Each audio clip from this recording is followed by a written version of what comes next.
Welcome to this week's lecture about the political ideology of feminism. Much like all of the ideologies that we have studied over the course of this semester, feminism also has some historical origins that go back centuries, like, for example, in the writing of the Italian author Christine de Pizan, the Book of the City of Ladies, as well as in the UK in the 1700s, a vindication of the rights of women. And in talking about feminism specifically as an ideology, we can look at three waves, or actually maybe even four waves of feminism. The first one really coincided with the mid 1800s to the mid 1900s and focused on political emancipation. In other words, moving towards allowing women to have the right to vote and to participate in politics as equals to men, as we can see in the US in the mid 1800s. And this continued with the creation of various women's political organizations, such as the National American Women's Suffrage Association, the American Women's Suffrage Association, and then in the UK, the Political, Social, and Political Union, all of which were focused on getting women the right to be able to vote.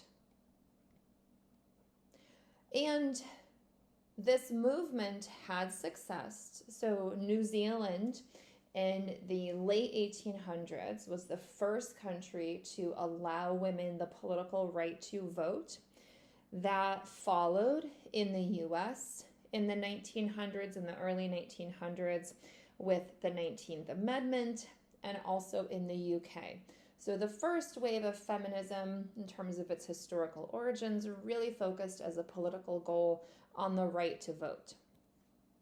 Second wave feminism went a step further. So initially, the idea that giving women the right to vote was going to be enough to eradicate any and all kind of gender inequalities that existed in society, but that proved to not be the case.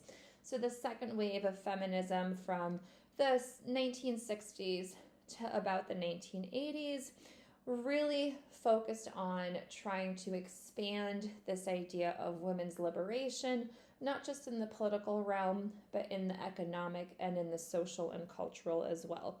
Like, for example, with Betty Friedan's book, The Feminine Mystique, the founding of the National Organization for Women, or NOW, which is still in existence today, and a big movement around the idea of women's liberation. Third wave feminism went a step further. So all of these waves are, in a way, building on each other, right? First wave, getting women the right to vote. Second wave, trying to expand opportunities for women in the political and the economic and the social realm.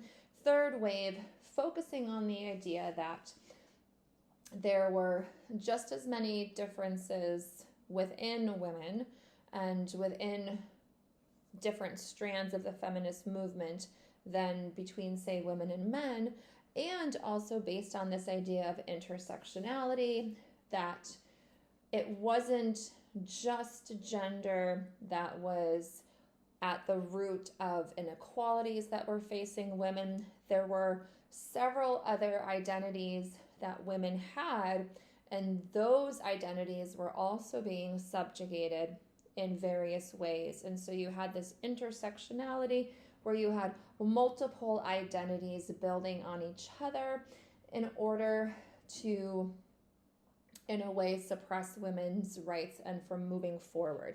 And so much like in our module about multiculturalism, we talked about constructivism, and we talked about the fact that people have multiple identities, right? This same intersectionality, we can see that idea originating in it, or based on it, that women have multiple identities, and it's not just the gender one that's causing suppression, but there's also other aspects of identity that need to be considered too. And we can see in a fourth wave of feminism, building on this third wave, and intersectionality, really focused on not just, for example, white middle class women, of which like the second wave and first wave movements originated, but really focused on Black feminism, trans feminism. This is a photo of Beyonce's concert in the mid-2010s at the VMA Awards, or the MTV rather, Music Awards, and she was obviously doing a performance, and then for a moment the screen flashed feminist, right? So we still see, even though there were obviously advances with respect to women having the right to vote, women being more included in politics and in economics and in the social realm, there's still a lot of work that's left to be done. So feminism, of which there are many different flavors, has 4 overarching themes. The first one is redefining what political means. So it used to be the case that politics and the public sphere was the domain of men, right? So education, careers, art, literature, all of this was the sphere of men, and everything that happened domestically and in the home and in private relationships was the sphere of women, right? So what feminism in all of its different flavors tries to do is to redefine what political means, right? And saying the personal is the political, that politics are actually any kind of power structured relationships where one person is controlled by another, right? So this can obviously be in government, it can be in local, national, state level government, international government, but it can also be in the home. So the personal is the political, and in redefining what's political, feminism strives to kind of separate and break down this distinction between the public realm, and that being the role of men, and the private realm, and that being the sphere of women, to say no, right? Everything can be considered to be politics, and we need to ensure that there's equality both in the public and in the private realm. Another core theme of feminism is the idea of sex and gender. So feminism really takes on the idea that biology is destiny. Not all kinds, because different feminism does believe that there are some inherent traits of women, that women, for example, are more peaceful.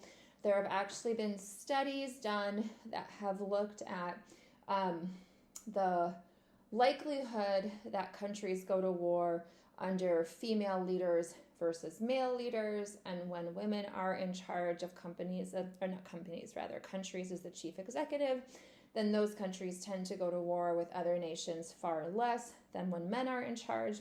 So there is a version of feminism that does value differences, but generally what feminism tries to do is to challenge the idea that biology is destiny, right? That yes, there are biological differences between women and men, right, when it comes to sex, but there also are gender differences, and those are not necessarily biological. Those are socially constructed. These are roles that are ascribed to women and to men, right, that people possess both male and female characteristics, and that women are made and not born, right? Women are socialized into adopting a certain set of norms and rules and viewpoints and roles in society, much like men are, and that we need to challenge these roles that seem to be biologically based, but that actually are not, right? So for example, if you go to Target or Walmart or any kind of store, you can see big differences, and it's pretty clear which toys are being marketed to girls and boys, And so feminism challenges this idea that there are innate differences between the sexes when it comes to gender expectations, right? And here is a poll from the Pew Research Center back in 2017 that gives us a sense of how people feel about these gender differences, again, indicating that they are socially constructed. Another core theme of feminism is patriarchy. So patriarchy technically is just defined as rule by the father.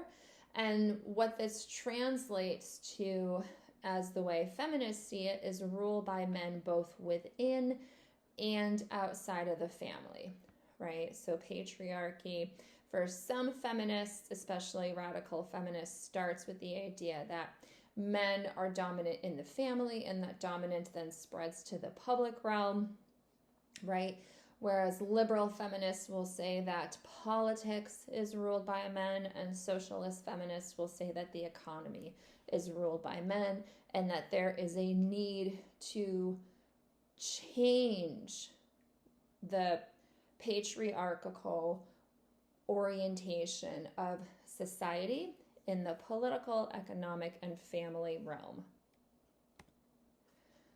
And so just to give you kind of a sense of where liberal and socialist and like radical feminists, how they would view patriarchy, Our World in Data is, and we have looked at Our World in Data before, but Our World in Data has a whole bunch of fabulous data visualizations from a lot of different data sets around the world. And so I wanted to show you some figures from them to illustrate the reality in which the current wave of feminism is operating, right? That there has been progress, but we do still see differences when it comes to the role of women in politics and economics, etc. So this is a figure showing that almost 40% of all countries have had a woman as a leader, right? And this is almost 40% since the late 1700s. So this is not 40% every year, but this is just adding up over time the percentage of countries who have had a woman as a leader, right? And sometimes that woman is a queen, right? Sometimes that woman is democratically elected. When it comes to, so this slide is like, okay, there's some progress being made, right? This slide, not so much. This is looking at the percentage of women who are chief executives in their countries around the world over time. So chief executive would be, for example, the president of a country like in the US, or the prime minister in a country that has a parliamentary system like the UK, or, you know, there are semi-presidential systems, whichever of those two executives, the prime minister, president in a semi-presidential system, whichever has the most authority, that's who they're considering here, right? So as this figure shows us, there is a very small, but fortunately growing percentage of women who are chief executives, the prime elected leaders of their country. And we could look at a map of 2024 to show us the snapshot of time, the number of countries whose chief executive is a woman. You can also look at not only these figures, but for example, the heads of state who attend the NATO, the North Atlantic Treaty Organization conference. This is a photo from the NATO summit in 2025. And as you can see, there are not a lot of women who are leaders of their countries, of NATO member states, right? So as liberal feminists would say, there is patriarchy, right? We need to try to promote equality in politics for women. All of these figures and this photo demonstrate that we have not yet achieved that.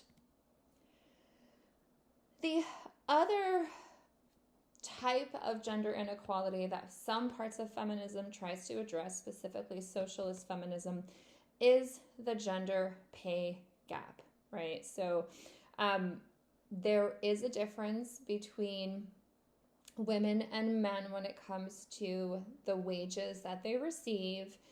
Sometimes people call this actually a motherhood penalty, that women who have children end up earning less over time than women who don't have children, as well as men who do have children and don't.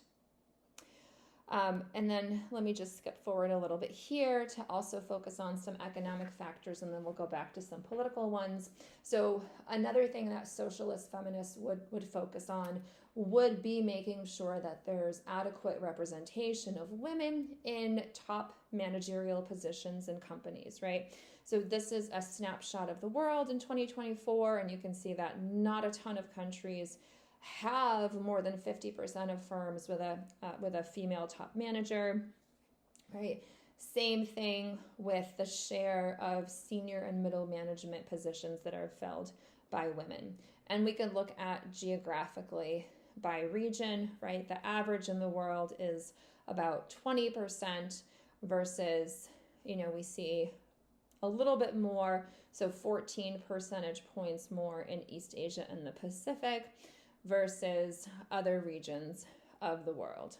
And again, we could see the gender wage gap here, which is illustrated in these figures, right? And this is, and if you're interested in looking specifically at the US, you could do so.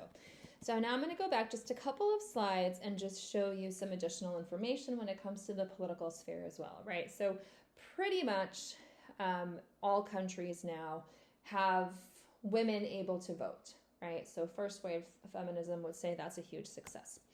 But the share of women who are in parliament in not a lot of countries reaches 50%, right? Or close to 50%, especially given that women make up half the population. You would expect they would have half the seats in parliament. Rwanda is an exception. Rwanda actually has the highest percentage of women serving in parliament. I think it's around 63%. Which is in part because of the genocide that happened in 1994. It completely destroyed society. So many men were killed in that genocide that women had no choice but to step up. Like they wanted to. Before the genocide, gender relations were very traditional. Women were restricted in doing a lot of things.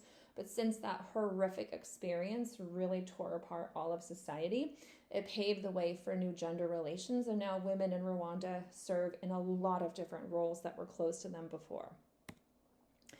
And then you can also see countries by share of women in parliament over time. So the previous figure showed us just a snapshot from 2024, and we can see over time from the late 1900s to the present. All right, let's continue with our fourth core theme of equality and difference.